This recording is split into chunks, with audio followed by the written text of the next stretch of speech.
Í Business Central eru mismunandi hlutverk, en því er breytt hér undir mínar stillingar í tannhjólinu.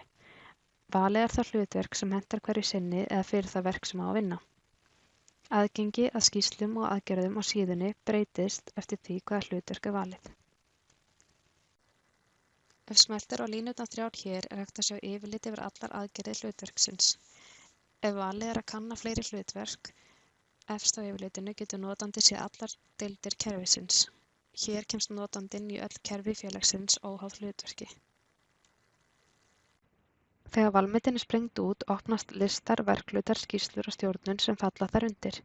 Þá er hægt að smella á það atriði sem á að opna eða skoða. Notandi getur þó aldrei opnað neitt sem hann hefur ekki heimildir í. Ef smellt er á skýrslur og greiningar má finna allar þær skýrslur sem notandi hefur aðgang til að taka út úr kerfinu.